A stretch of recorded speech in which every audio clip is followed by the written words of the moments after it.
Oke, kita mulai ya. Kita nggak nunggu yang lain lagi. Sudah.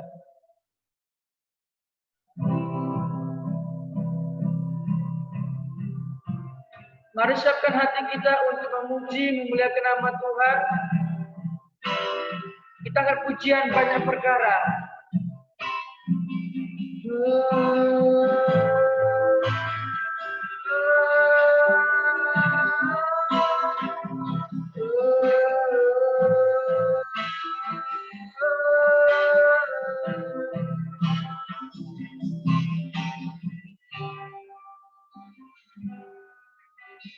Banyak perkara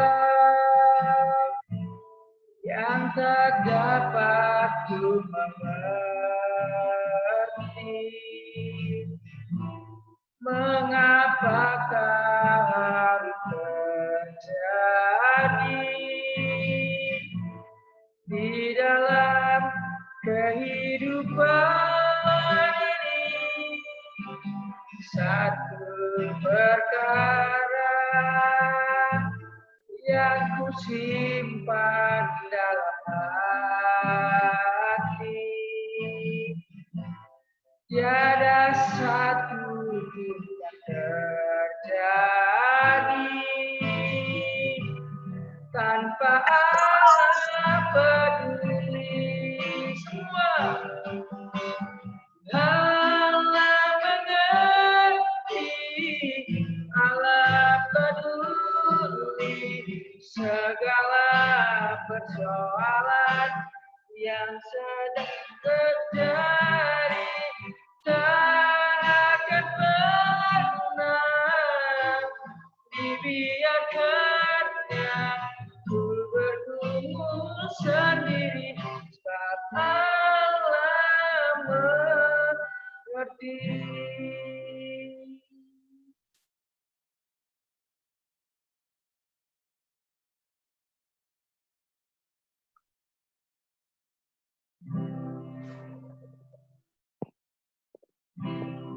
Sekarang kita akan pujian ini ya.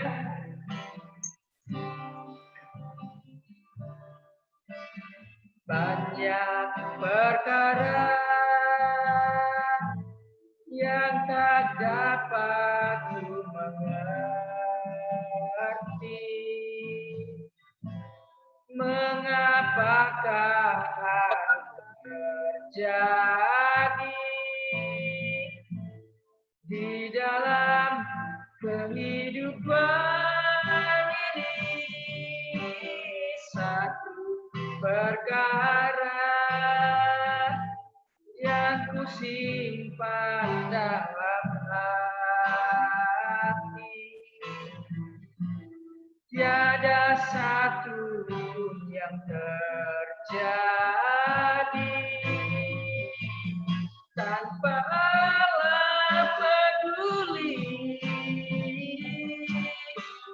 Allah mengerti, Allah peduli segala persoalan yang kita hadapi. Takkan pernah dibiarkannya ku bergumul sendiri, sebab Allah mengerti. Sekali lagi, Allah mengerti, Allah mengerti, Allah peduli segala persoalan yang kita hadapi. Tak akan pernah dibiarkannya ku bergumul sendiri, sebab Allah mengerti.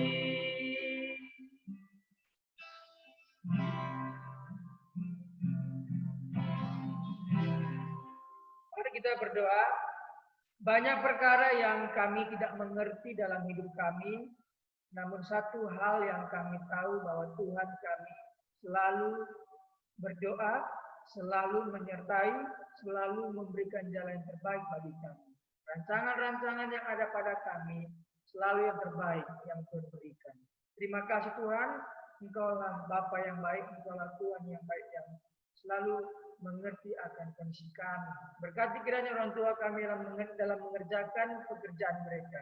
Berkati masa depan kami, studi kami, dan apapun yang kami kerjakan dibuat Tuhan berhasil. Terima kasih Tuhan, kami mau beribadah mencari wajah-Mu.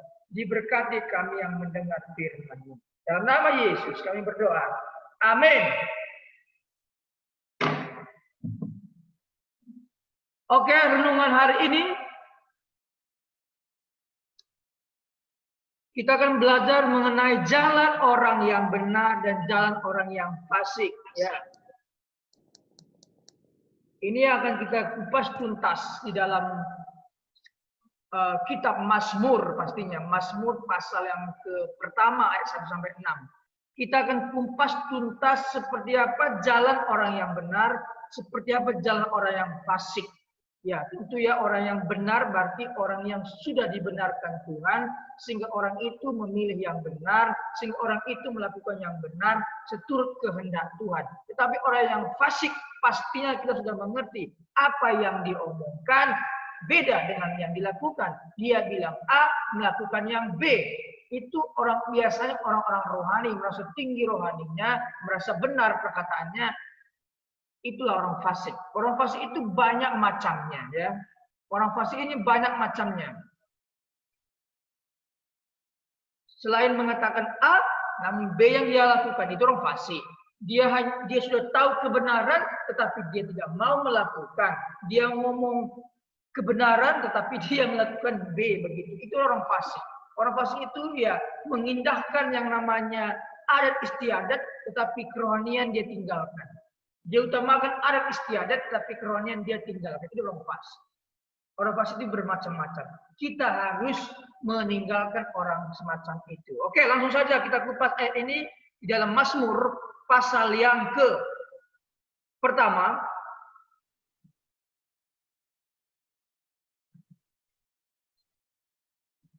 Oke, saya buat seperti ini. Sekali lagi, Mazmur pasal pertama, mari sama-sama buka firman Tuhan ini. Saya usahakan ya. Mazmur pasal pertama, ayat 1 sampai 6. Demikian bunyi kebenaran firman Tuhan. Berbahagialah orang yang tidak berjalan. Ya, saya bold itu. Berbahagialah orang yang tidak berjalan menurut nasihat orang fasik, yang tidak berdiri di jalan orang yang berdosa, dan yang tidak duduk dalam kumpulan pencemooh. Tetapi yang kesukaannya ialah Taurat Tuhan, dan yang merenungkan Taurat itu siang dan malam. Ia seperti pohon yang ditanam di tepi aliran air, yang menghasilkan buahnya pada musimnya, dan tidak layu daunnya. Apa saja yang diperbuatnya berhasil. Bukan demikian orang fasik yang seperti sekam yang ditiupkan angin.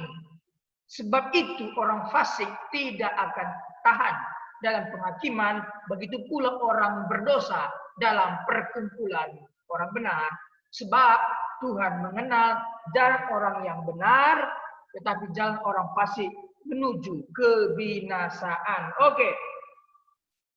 Kita tahu di sini ya, di sini kita menemukan dua sikap atau dua tokoh atau dua orang karakter, orang benar dan orang fasik. Orang fasik sudah tahu kita jalan hidupnya ya, dia akan menuju kebinasaan. Berbahagialah. Siapa yang berbahagia? Orang yang berbahagialah orang yang tidak berjalan, ya, tidak berjalan, tidak duduk dan tidak berdiri. Nanti kita pahami apa maksudnya berjalan, berdiri dan duduk itu. Orang yang berbahagialah orang yang tidak berjalan, tidak berdiri dan tidak duduk dalam perkumpulan orang fasik, berdosa dan pencemooh. Ini tiga sikap yang kita harus jauhi, yaitu orang fasik, orang berdosa, dan orang pencemooh. Orang seperti ini nggak perlu kita ikut bergaul dengan mereka. Kalau kita bergaul, maka mereka akan menuntun kita kepada kebinasaan. Ya, kita manusia harus dibina, bukan untuk dibinasakan. Itu makanya Jauh-jauhkanlah diri Anda dengan orang-orang seperti itu. Jangan mau berkumpul dengan orang seperti ini. Oke, langsung saja kita kupas ayat ini dengan tuntas. Nah, ayat 1 dan ayat 3 itulah berkat yang akan kita terima kalau kita mengikuti jalan Tuhan. Pertama, Tuhan senang memberkati hidup Anda, tetapi Anda harus dapat diberkati. Ayat 1 sampai 3 itu berbicara mengenai berkat kepada kita yang tidak mau berjalan, yang tidak mau berdiri, yang tidak mau duduk bersama-sama orang seperti itu. Kalau kita tidak mau duduk seperti orang seperti itu, maka kita akan mendapat berkat Tuhan. Pasti Tuhan berkati. Karena kita menjauhi diri kita dengan orang-orang seperti itu. Oke. Oke. Dengan cara, nah ini tadi. Caranya so simple ya. Oke, masih bersama saya? Aduh. Sebentar ya.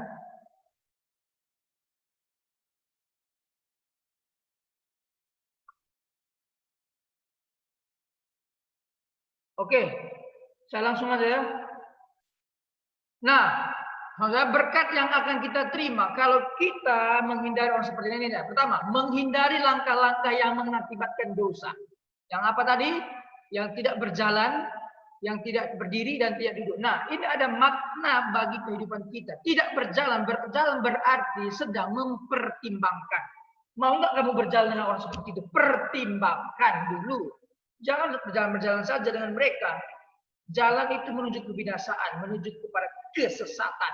Pertimbangkan. Itu kata firman Tuhan. Maksud berjalan di sana. Jangan berjalan menurut nasihat orang fasik, katanya gitu ya. Artinya pertimbangkan dulu, jangan mau ikut-ikut saja. Pertimbangan kata firman Tuhan. Oke, berikutnya dikatakan yang tidak berdiri di dalam orang berdosa. Berdiri berarti sudah mengambil tindak merenungkan. Nah, kalau merenungkan itu sudah dalam hal, gimana tadi ya merenungkan, sudah mulai berpikir dan merenungkan, meresapi. Itu berdiri dalam makna yang dimaksud berdiri di sana. Jangan mengikuti langkah-langkah yang mengakibatkan dosa. Berjalan, berdiri, itu merenungkan. Lalu yang ketiga, tidak duduk. Duduk di sana yang dimaksudkan adalah nyaman. Sudah nyaman dengan dosa. Dan kamu tidak merasa lagi itu dosa. Karena saking nyamannya hidup dengan dosa itu. Itu makanya itu langkah-langkahnya. Berjalan, berdiri, dan duduk. Kalau sampai duduk, udahlah. Kamu merasa sudah nyaman. Apapun kata orang tua, udah nyaman. Dengan dosa itu gimana? Susah untuk keluar. Saking nyamannya. Bahkan sampai ketagihannya. Wah, susah ya. Oke, dengan cepat. Ini yang pertama. Ayat 1 sampai 3 itu berbicara mengenai berkat Tuhan akan berikan kepada kita saat kita menghindari langkah-langkah yang mengakibatkan dosa. Yang kedua, ayat itu dikatakan, tetapi yang kesukaannya ialah Taurat Tuhan yang merenungkan siang dan malam. Nah iya ya, saya bacakan ulang. Berbahagialah orang yang tidak berjalan menurut nasihat orang fasik. Tadi fasik Bapak sudah sampaikan, artinya yang tidak berdiri dalam orang berdosa, jalan orang berdosa, dan dikatakan yang tidak duduk di dalam perkumpulan atau kumpulan pencemooh. Kalau kita nggak duduk, berdiri dan berjalan bersama mereka, maka berkat Tuhan akan diberikan kepada kita. Yaitu berkat secara pengetahuan, hikmat dan marifat dan sebagainya. Tidak hanya berkat itu melalui uang, biaya dan sebagainya. Tidak. Berkat Tuhan itu bisa hikmat, marifat dan juga keselamatan hidup. Oke, lalu yang kedua, tetapi yang kesukaannya ialah Taurat Tuhan yang merenungkan Taurat itu siang dan malam. Orang seperti ini lah yang mendapatkan berkat Tuhan, yaitu orang yang merenungkan, yang kesukaannya Taurat Tuhan dan merenungkan. Merenungkan itu masuk ke ranah setiap hari sebelum tidur dia renungkan apakah kesalahannya aku lakukan hari ini. Dia renungkan apa kata firman Tuhan. Apakah yang kulakukan sudah benar sesuai kehendak Tuhan? Dia renungkan, oh aku ada kesalahan, Tuhan ampuni aku. Besok hari, besok lusa, besoknya tidak akan melakukan kesalahan yang sama. Itu orang yang merenungkan. Yang kesukaannya Taurat Tuhan dan merenungkannya siang dan malam. Siang dan malam itu adalah perwakilan sepanjang hari. Sepanjang hari itu dia pertanyakan dirinya, Tuhan apakah yang kulakukan ini sudah benar atau belum? Tuhan tunjukkan jalan bagiku. Apakah yang akan kulakukan ini sesuai kehendak-mu atau tidak? Apakah yang sudah kulakukan ini sudah benar atau tidak? Dia pertanyakan, dia renungkan terus. Apa yang kulakukan ini sudah benar atau tidak? Hasilnya apakah sudah menyenangkan hatimu Tuhan? Tanya Tuhan, hasilnya ini sudah menyenangkan hatimu Tuhan? Nilaiku ini sudah berkenan di hatimu Tuhan? Itu orang yang merenungkan Tuhan. Orang seperti itu akan mendapat pimpinan dan juga kegembiraan dalam hati. Karena apapun yang dilakukan itu dia tanya Tuhan. Tentu tidak ada rasa takut di dalam hatinya atau rasa berbohong tidak lagi. Karena dia melakukan dengan jujur. Orang seperti itu akan diberkati Tuhan. Oke. Berikutnya adalah merenungkan firman sama dengan pencernaan makanan bagi tubuh. Nah, kita merenungkan firman itu sama dengan pencernaan makanan bagi tubuh. Itulah logikanya yang saya bisa sampaikan, Bapak bisa sampaikan kepada kita. Kita merenungkan firman itu sama dengan memakan makanan dan perut itu sudah mencerna makanan itu. Artinya makanan itu sudah masuk ke tubuh kita dan masuk kepada sel darah kita. Semua dia sudah terpompa ke seluruh tubuh. Nah, itu dia sudah mendarah darah daging begitu ya. Itu menjadi kebiasaan. Oke, berikutnya. Ini berkat yang 3. Menghasilkan buah sebab sang sumber hidup dan berkarya. Ayat 3. Ayat 3 ya. Ia seperti pohon yang ditanam di tepi aliran air. Nah, orang seperti itu adalah seperti pohon yang ditanam di tepi aliran air. Yang menghasilkan buahnya pada musimnya. Yang menghasilkan buahnya pada musimnya. Dan yang tidak layu daunnya, apa saja yang diperbuatnya berhasil. Wow. Sama Bapak mau katakan, orang yang tidak mengikuti langkah-langkah orang berdosa, orang yang merenungkan dan mengikuti jalan firman, dan merenungkan firman, dan dia akan menghasilkan buahnya. Seperti apa dikatakan tadi, ia seperti pohon yang ditanam di tepi aliran air, yang menghasilkan buahnya pada musimnya. Dan yang tidak layu daunnya, apa saja yang diperbuatnya berhasil. Oke? Nanti di sini kita akan melihat perbandingan antara orang yang benar dan orang fasik tadi ya. Orang yang tidak jujur itu. Ya. Maka dari itu mari kita mengikuti jalan orang yang benar. Itu makanya berkat dan binasa. Anda mau dapat berkat atau mendapat binasa. Orang yang dapat berkat ya seperti ini ya, ini. 3 hal ini harus ikut firman Tuhan, harus dilakukan. Menghindari langkah-langkah yang mengakibatkan dosa, hidup dalam firman atau pimpinan firman ya. Firman memimpin jalan yang menggembirakan hati Anda lalu menghasilkan buah sebab sang sumber hidup dan berkarya. Nah, itu ya. Ayat 4 sampai yang ke-6 ini berbicara mengenai kebinasaan. Langsung saja. Di sana dikatakan diperbandingkan ayat 3 dan 4. Di sana ia seperti pohon, ayat 3, ia seperti pohon. Tetapi ayat 4 ini dia orang binasa tadi. Yang dibinasakan adalah yang 4. Bukan demikian orang fasik, mereka seperti sekam yang ditiupkan angin. Orang yang benar seperti pohon yang kuat kokoh dan dia akan berbuah pada musimnya dan sebagainya. Ayat 3 tadi. Tetapi orang binasa seperti sekam akan tiup angin dan tidak ada arah. Ya, sekam dan sebagainya. Itulah ya perbandingan antara berkat Tuhan dan binasa tadi. Maukah engkau menjadi orang yang berbahagia? Ikuti ayat 1 sampai 3. Tapi kalau kamu tidak mau ikutlah 4 sampai 6. Dibinasakan. Nah, oke, cepat. Bukan demikian orang fasik, mereka seperti sekam yang ditiupkan angin. Sebab itu orang fasik tidak akan tahan dalam penghakiman. Nah, ini dia. Orang fasik akan dihakimi. Itu pasti. Apa yang dikatakan A, dia lakukan B, itu dihakimi, dipertanggungjawabkan. Baik itu banyak yang akan dipertanggungjawabkan dalam hidup ya. Banyak. Pertama adalah tugas dan tanggung jawabmu. Talenta yang Tuhan berikan, karunia yang Tuhan berikan, tugas, jabatan yang Tuhan berikan, semua perkataan yang kau sampaikan kepada orang-orang itu dipertanggungjawabkan. Tindakan yang kamu lakukan itu dipertanggungjawabkan. Semua dipertanggungjawabkan. Mulai perkataanmu, mulai sikapmu, mulai tindakanmu, mulai perbuatanmu, semua. Bahkan jabatan seperti guru ini tanggung jawabnya besar. Kalau salah menyampaikan hal kebenaran itu Tuhan katakan lebih baik tidak usah dihidupkan, atau lebih baik batu kilangan diikat di lehernya dan dibuang ke laut yang paling dalam. Lebih baik mati. Wow, dosa guru paling besar itu ada di Yakobus itu. Jangan mau menjadi guru, kata firman Tuhan. Tetapi kalau mau jadi guru, jadilah guru yang benar. Karena guru mendapat mahkota. Mahkota ya, pengajar itu tidak bermahkota. Ada juga mahkota. Salah satunya mahkota yang akan didapatkan oleh seorang pengajar. Ya, gembala, oke, penginjil, oke, guru dapat. Yang dua juga ada, yaitu orang yang mati, martir. Yang ketiga, dia yang setia sampai akhir hidup, setia kepada Tuhan. 5 mahkota. Kalau Bapak terus mengajar, akan mendapat mahkota pengajar dari Tuhan, mahkota. Oke, nah itu makanya seorang fasik akan dihakimi kalau dia tidak benar memberitakan kebenaran. Orang fasik ini orang yang tahu kebenaran, tapi dia tidak menyampaikannya. Tapi dia menyampaikan hanya untuk mencari keuntungannya, itu orang fasik. Harus dihakimi. Oke, berikutnya. Tuhan mengenal jalan. Nah ini dia. Ayat 6. Sebab dikatakan oleh banyak, sebab itu orang fasik tidak akan tahan dalam penghakiman.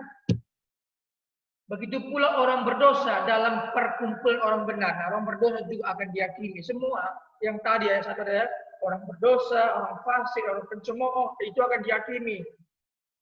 Sebab ayat 6, sebab Tuhan mengenal jalan orang benar, tetapi jalan orang fasik menuju kebinasaan. Jalan orang fasik menuju kebinasaan. Tuhan mengenal jalan. Ya, jalan orang benar dan jalan orang fasik. Jalan orang benar menuju kepada surga, tetapi jalan orang fasik menuju kebinasaan. Kebinasaan mati kekal selamanya di neraka. Itu makanya pilih. Sekarang keputusan pada Anda. Di ayat pertama dimulai kata berbahagialah. Anda perhatikan ayat Alkitab Anda, Mazmur pasal 1 ayat 1. Dimulai kata berbahagialah. Ayat 1 sampai 3. Kalau kita mau melakukan firman Tuhan 1 sampai 3 itu akan dapat berkat. Engkau akan berbahagia di bumi dan di surga akan menjadi kepunyaan. Oke, ayat 4 sampai 6 adalah orang fasik. Itu makanya di ayat yang ke-6 terakhir sampai ke ini ayat 6 terakhir dikatakanlah kebinasaan. Ini dia kebinasaan. Di mana berbahagialah orang yang melakukan firman Tuhan akan mendapat ini semua 1 sampai 3. Tetapi kalau tidak mau melakukan firman Tuhan, dia akan mendapat ayat 6 yang terakhir, kebinasaan. Anda pilih. Ya, hari ini Bapak tidak perpanjang firman Tuhan. Pada intinya adalah sekarang keputusan ada pada Anda. Anda pilih yang mana? Pilih mau berbahagia atau dibinasakan pada dirinya. Sekali lagi Bapak ingatkan, orang yang berbahagia adalah orang yang tidak berjalan, tidak berdiri, dan tidak duduk dengan orang yang fasik, pencemooh dan berdosa. Dan mereka merenungkan firman Tuhan siang dan malam, ia seperti pohon yang akan terus berbuah dan apa saja diperbuat berhasil. Orang seperti itu orang yang diberkati oleh Tuhan. Itu makanya Bapak bilang tadi, Tuhan senang memberkati kita. Tuhan senang memberkati kita. Dapatkah kita diberkati? Itu pertanyaannya. Apakah Anda dapat diberkati atau tidak? Kalau dapat diberkati berarti 1 sampai 3 itu mesti dilakukan. Kalau sudah dilakukan pasti Tuhan berkati. Tidak mungkin tidak. Oke, tetapi memang susah itu tadi, tidak berjalan, tidak duduk dan tidak berdiri, bahkan merenungkan firman Tuhan siang dan malam, dan ia akan seperti pohon, bukan seperti sekam yang akan dibakar di neraka itu. Oke, jadi pada intinya adalah kembali kepada diri Anda pilih yang mana, mau berbahagia atau mau binasa. Pilihan Anda pada Anda. Oke, dalam hidup kita semua akan mempertanggungjawabkan. Sekali lagi saya ingatkan, mempertanggungjawabkan karena kita akan dihakimi. Penghakiman itu bagi iman Kristen ada 2, satu penghakiman bema, satu penghakiman takhta putih. Takhta putih adalah penghakiman terakhir bagi orang-orang yang akan dibinasakan. Tetapi penghakiman bema itu penghakiman bagi orang yang percaya untuk mendapatkan mahkota.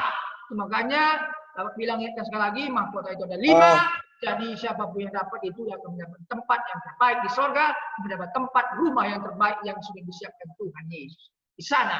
Makanya sebagai pengajar, kalau dia tidak seperti orang fasik, akan mendapat mahkota yang terbaik bagi dia.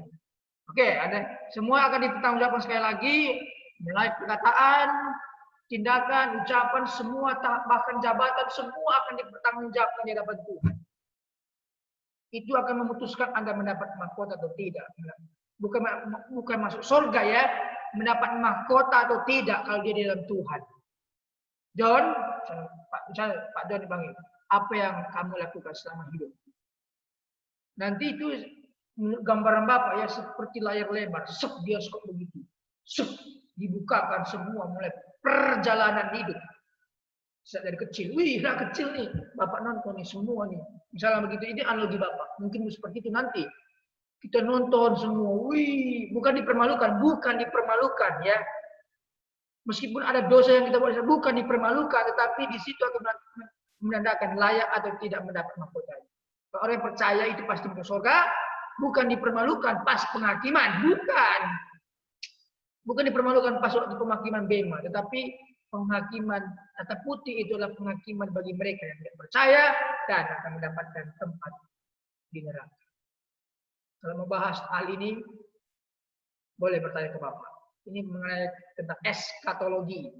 Saya terupas dengan tuntas. Oke, Bapak tidak terpanjang, tetapi pada intinya, mari kita memilih yang benar, jangan ikut orang yang fasik. Oke, sampai di sini, mari kita tunduk kepala, kita berdoa. Bapak di surga, kami sangat bersyukur dan berterima kasih buat pagi hari ini, buat renungan firman Tuhan yang sudah kami pelajari, di mana Tuhan mengajar kami agar kami menjadi orang yang benar, bukan orang fasik. Orang benar akan berbahagia dan akan mendapat berkat, tapi orang fasik akan dibinasakan. Jadi Tuhan meminta kami untuk memilih, bukan meminta kami, mengharuskan kami. Sekarang Tuhan mengharuskan kami untuk tidak berjalan, tidak berdiri dan tidak duduk dengan perkumpulan pencemooh dan fasik. Dan Tuhan mau kami merenungkan, mencintai atau menyukai Taurat Tuhan dan merenungkannya siang dan malam, dan kami akan seperti pohon, yaitu diberkati dan menjadi berkat bagi orang sekitar kami. Pohon menghasilkan buahnya bukan untuk dinikmatinya sendiri, tapi buahnya untuk dinikmati banyak orang. Demikian juga kami yang percaya Tuhan akan harus berbuah, dan buah kami harus dinikmati oleh orang di sekitar kami. Terima kasih Tuhan buat kebenaran firman-Mu. Kami akan melanjutkan studi kami, pembelajaran kami, Tuhan memberkati. Terima kasih Tuhan, di dalam nama Yesus.